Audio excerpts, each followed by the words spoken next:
What's up? What's good? Dom here, back with another video. Today we're going to be talking about my absolute favorite lens when it comes to concert photography. If you're new here, hi. I'm a concert photographer from Montreal, Canada, and on this channel I post weekly videos about photography and videography just like this one. So be sure to subscribe and hit that bell so you get notified whenever I post brand new videos. So what's the lens, Dom?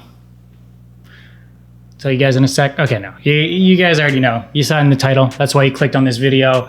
My absolute favorite lens to shoot concert photography with is the Canon 15mm Fisheye lens 2.8. That's all that needs to be said. That's it. Video's over. Bye. Okay, no, seriously.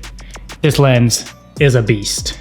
Quick disclaimer, this is a bit of an older lens and Canon has stopped making them since 2011 or so. That being said, there's still a bunch of different ways to buy these used, and at the end of the video, I'll be talking about different things to look out for when trying to purchase this lens used.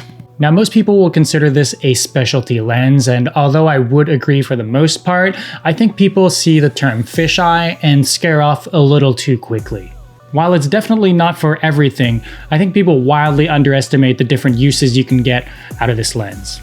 It definitely caters better to certain scenarios, but when it does, I normally shoot a lot of concert photography, and for that, this lens is king. It can make smaller stages look larger than life, bigger stages look even bigger. Crowd shots on this thing can look completely insane.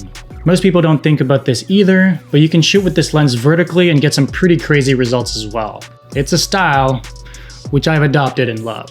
See, I like to get real up close and personal with my concert photography. Those are the kind of shots that I enjoy most and are the type of shots that now make up my style. Shots where you feel like you're front row, you're right there with the band, kind of a stylized point of view photo. This lens delivers exactly that. The closer you get to a subject, the more it kind of bends, like literally warps whatever is in the middle of the frame, and that's just a look that I find so cool. Having the neck of a guitar like warp and just make this bubbly image. Now, in case this isn't obvious at this point, this lens is super wide. Really wide. So to be able to get those point of view shots, you really do have to be front row, right next to the stage. I'll often even have my camera kind of up onto the stage, or I'll literally be on the stage myself. Stage etiquette. I know, don't come at me. I'm talking about whatever I'm hired by a band specifically, or I'm on tour with a band. Don't worry, I'm not that guy, and don't be that guy. Build quality is solid, the form factor rules, it's not too big and doesn't weigh a ton.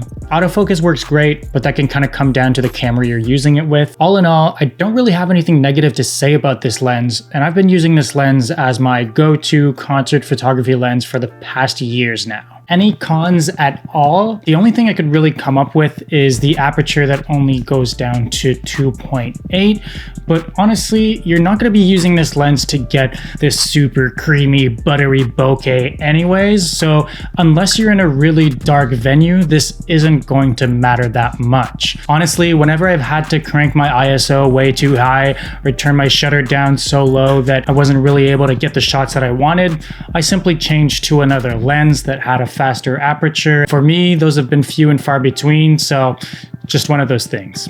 So I won't be digging too much into other types of photography, but I have been able to use this lens in a couple different scenarios as well.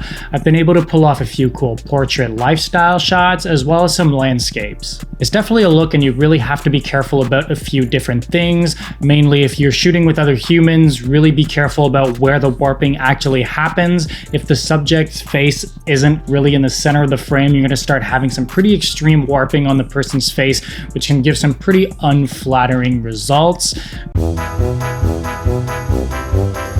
But done right, you can really pull off some unique looks. Lightroom also has this option to enable lens corrections, which effectively unwarps your image, which doesn't always work, but when it does, can give off some, once again, really unique results. I think you can start to see a theme here. It doesn't always make a cool photo, but it's something that's really fun to mess around with. In terms of video, I've actually used this lens quite a bit for vlogging, especially when I used to ride with a camera that didn't have a flip out screen. This lens is so wide that quite honestly, I was able to just slap this onto my camera and not really have to worry about being in frame or not. I just knew I was going to be in frame and a lot of the environment too. Obviously, you'd be even better off with a wide angle lens that isn't actually distorted like this one.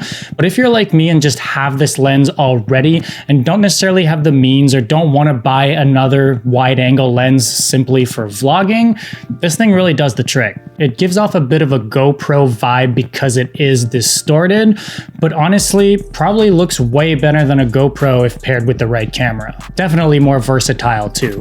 Quick notes now. You can't actually put an ND filter on the top of this lens because of how it's built. They did, however, include a way for you to put these ND filter gels behind the lens, but I've yet to meet someone who's actually used this, and it seems kind of annoying to have to change out during a shoot. So unless you've got this kind of ND filter adapter that they have, let's say for the EOS R, you're kind of out of luck in terms of ND filters with this lens. Also, this lens makes a ton of noise when autofocusing, so you definitely want to have this in manual focus if you're planning on using the audio with the clips. Oh, and using this lens specifically with the EOS R in 4K actually gives her a pretty awesome vlogging setup. This is what I'm using right now, and because of the 1.8 crop using 4K, it actually punches in so it's not super wide, actually takes out a lot of the distortion off of the edges and gives just honestly a pretty cool field of view. All right, I'm not going to tell you guys to look up a link in my description for an affiliate link or anything like that. You can find some of these used on Kijiji, eBay, Craigslist, whatever. I checked real quick on eBay before making this video and actually found a few that looked in good condition. So that being said, if you are in the market for one of these, the main thing that you want to check, if you check at the edges right here, you can see that if the paint is scratched off, it's not necessarily a completely bad sign, but if there isn't any paint scratched off, it's probably barely been used because this cap that comes with it is actually metal, and the second that you put it on and turn it a little bit, it scratches the paint off. So if you do manage to find one that still has all the paint on the rim, probably a safe bet. Speaking of the lens cap, I actually ended up putting some tape on the inside just to make this a little bit thicker because right out of the box, it's super slippery and kind of comes off for no reason. So I just put a little bit of tape on the inside to make it thicker and it holds a lot better. So that is it. Those are my thoughts on the Canon 15mm Fisheye 2.8 lens and why I love it so much for concert photography. I just felt like I had to get my love for this lens out into the world. It's a truly solid lens that can really get you some unique shots, and I think caters perfectly to concert photography. Anyways, that is it for me, guys. Thank you so much for watching. I hope you guys enjoyed and got something out of it. If you did, be sure to give this video a big old thumbs up. Subscribe to the channel if you haven't already. Let me know down below, what's your favorite go-to concert photography lens? I'm genuinely curious to see what other people have been using. That being said, I'll catch you in the next one. Bye!